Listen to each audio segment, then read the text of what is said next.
Shalom adik-adik, jumpa lagi di acara Tori Today Story. Today Story hari ini Kak Christine akan membawakan sebuah cerita yang berjudul Koni yang Sembrono. Ayo adik-adik kita dengarkan sama-sama kisahnya.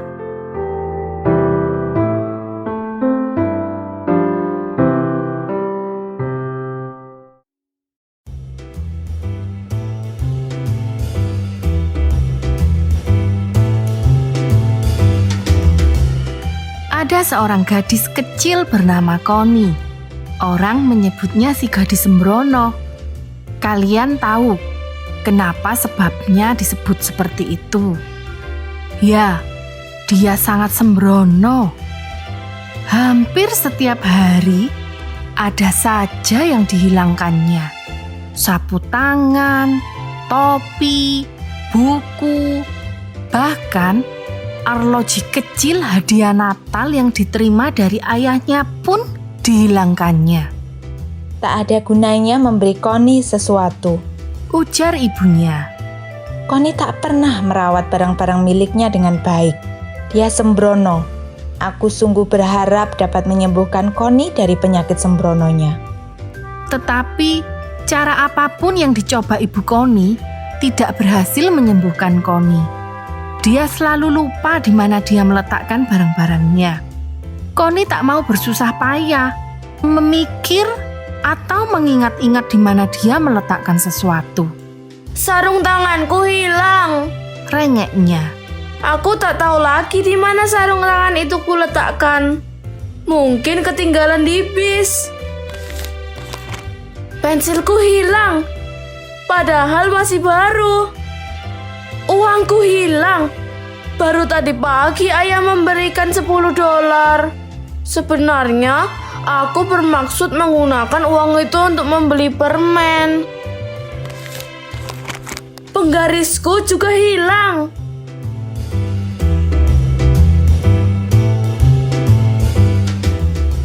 Segala sesuatu dihilangkan Koni.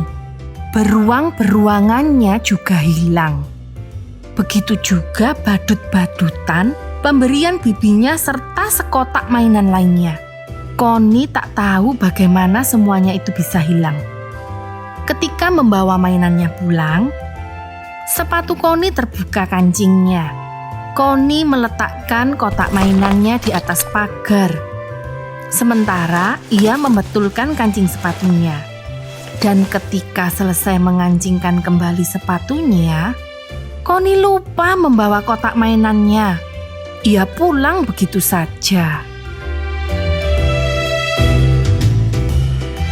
Si Koni jangan kau pinjami buku. Ujar Bob. Dia tak pernah ingat untuk mengembalikannya. Pokoknya jangan dipinjami apa-apa deh. Tambah Lili. Barang-barang yang ada padanya selalu hilang. Payungnya hilang lagi. Kata Roni. Sudah 4 payung yang dia hilangkan. Minggu lalu jas hujannya hilang. Ucap Margery.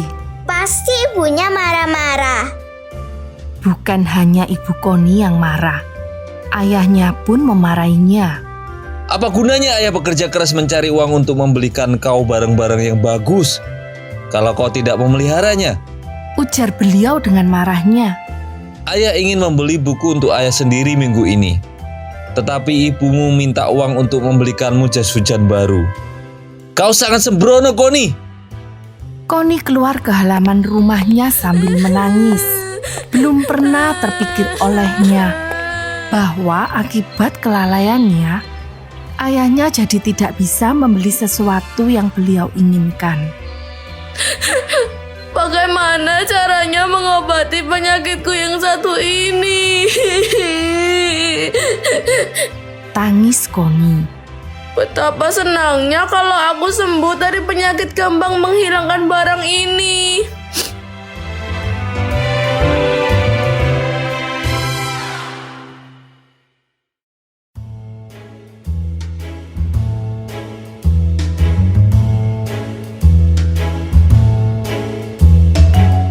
Karena sedihnya hati Koni memikirkan perilaku buruknya itu, sambil merenung dan menangis, Koni ketiduran di halaman rumahnya. Dalam tidurnya, Koni bermimpi betapa kagetnya dia. Tiba-tiba di dalam mimpinya itu, Koni mendengar ada suara-suara aneh di belakangnya. Lalu Koni menoleh. Apakah yang dilihatnya adik-adik? Semua benda yang pernah hilang akibat kelalaiannya berbaris, beriring-iringan mengikutinya. Betapa banyak ragamnya. Ada sarung tangan, topi, sapu tangan, sepatu, jas hujan, payung, mantel, uang, buku, kertas, mainan, boneka beruang yang memegang arloji Koni, boneka badut berkunci, dan kelinci. Koni sangat ketakutan. Ia cepat-cepat berbalik sambil berlari. Namun, barang-barang itu tadi tak mau ketinggalan. Mereka ikut berlari. Sekarang, boneka beruang yang berukuran besar itu berada di barisan terdepan. Stop! Serunya. Berhentilah berlari, Koni. Kami kan kepunyaanmu. Tetapi Koni ketakutan dan tak mau berhenti. Dalam mimpinya itu, orang-orang yang melihatnya tertawa geli. Lihatlah, banyak benar barang yang telah dihilangkan Koni selama 7 tahun ini. Alangkah sembrononya anak itu. Ucap mereka. Koni pun mempercepat larinya menuju ke rumahnya. Dan setelah ia sampai di rumahnya, dengan cepat dibantingnya pintu rumahnya. Sehingga Koni pun kaget dan terbangun dari tidurnya.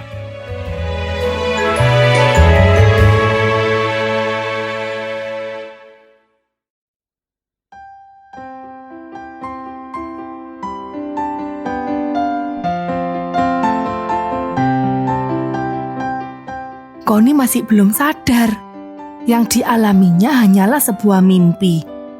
Dengan terengah-engah, dia bangun dan segera berlari untuk mencari ibunya. Ibu, ibu.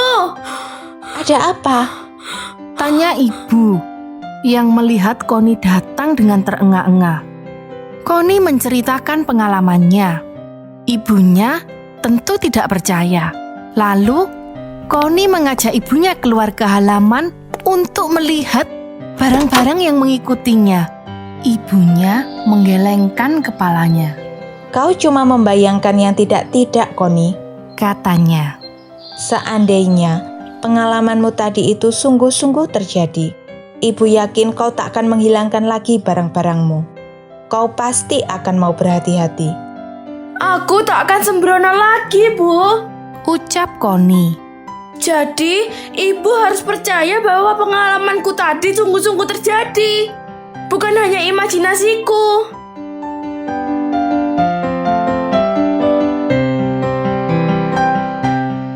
Sejak saat itu, Koni tak pernah lagi menghilangkan barang-barangnya. Namanya sekarang bukan lagi Koni sembrono, melainkan Koni teliti.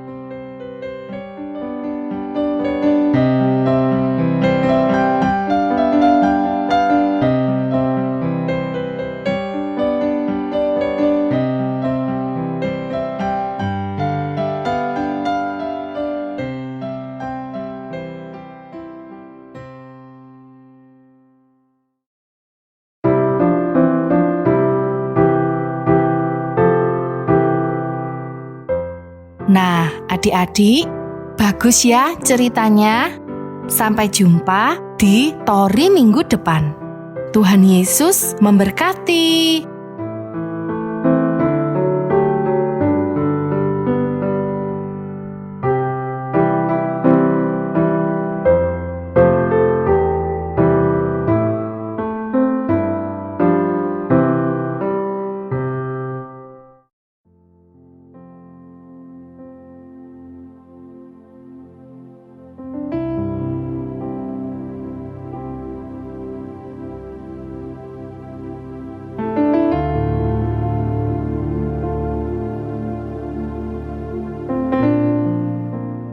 Shalom adik-adik. Jumpa lagi dengan Kak Lili. Apa kabar adik-adik?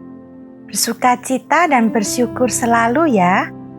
Bab Tuhan Yesus baik.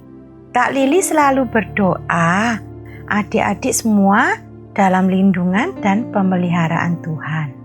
Mari kita berdoa sebelum mendengar tentang firman Tuhan. Tuhan Yesus yang baik, terima kasih atas kasih setiamu yang besar tak pernah habis dalam hidup kami. Urapi adik-adik untuk punya telinga seorang murid dan mau duduk diam mendengarkan firman-Mu. Beri kekuatan untuk adik-adik melakukan firman dengan taat. Urapi juga Kak Lili dalam penyampaian firman Tuhan. Kami siap menyambut firman-Mu dengan penuh sukacita. Dalam nama Tuhan Yesus, kami berdoa dan mengucap syukur. Amin.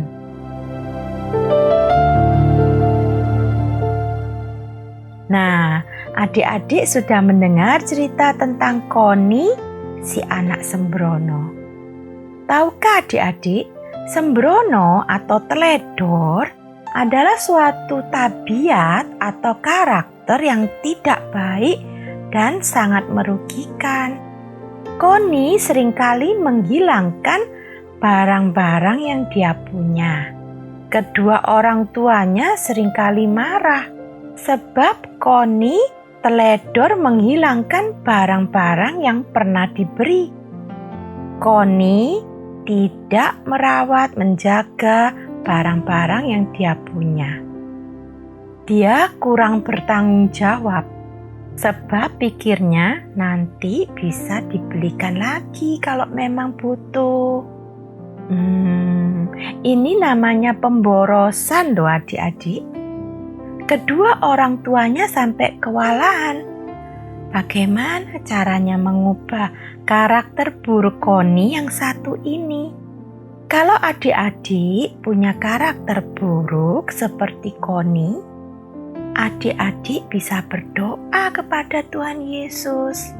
Minta Allah Roh Kudus sebagai roh yang menolong adik-adik agar punya karakter seperti Kristus, diubahkan dari karakter buruk.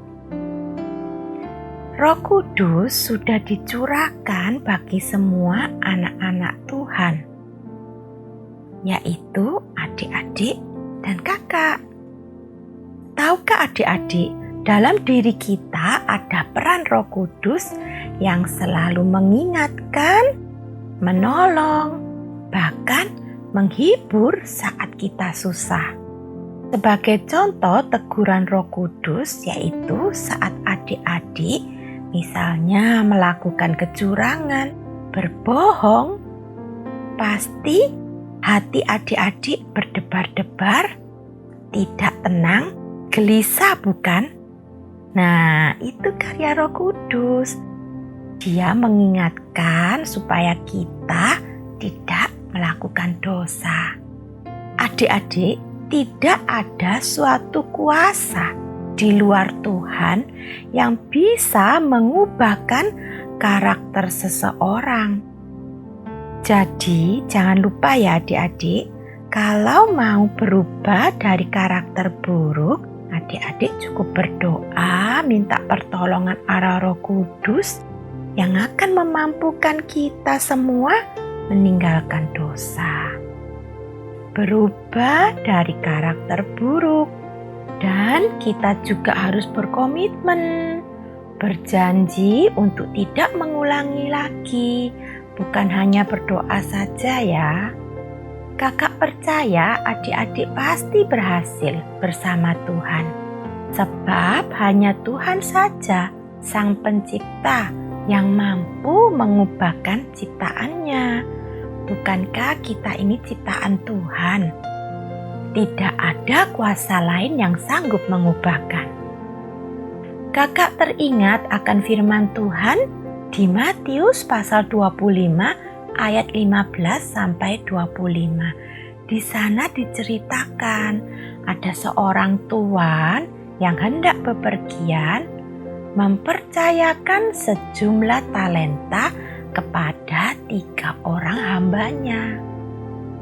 Talenta itu bisa adik-adik bayangkan seperti suatu barang gitu. Ada hamba yang diberi 5, ada yang diberi 2, dan 1 talenta. Hamba yang terima 1 talenta rupanya tidak bertanggung jawab terhadap talentanya dan tidak mengupayakan talentanya seperti perintah tuannya.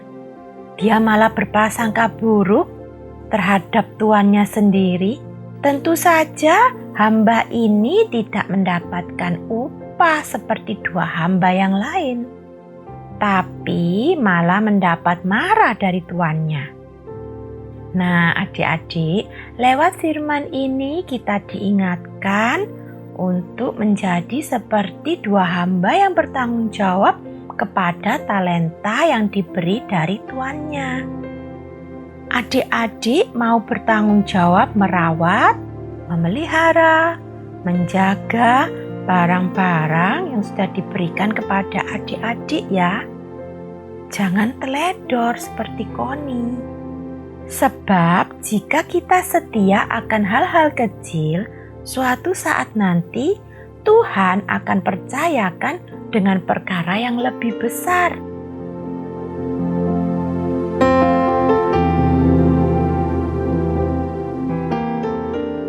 Semangat terus ya adik-adik untuk memiliki karakter Kristus dalam hidup kita. Makin hari kakak berdoa, kita makin serupa dengan Kristus Yesus. Mari kita berdoa untuk menutup firman. Tuhan Yesus, terima kasih buat firman-Mu hari ini. Kita diingatkan untuk memiliki karakter seperti Kristus Yesus. Allah Roh Kudus, Kau kuundang untuk masuk, selalu ada dalam hidup kami. Kami membuka pintu hati kami lebar-lebar. Kami mau dituntun berjalan di jalan kebenaran-Mu Tuhan. Terima kasih Tuhan. Dalam nama Tuhan Yesus kami sudah berdoa dan mengucap syukur. Amin.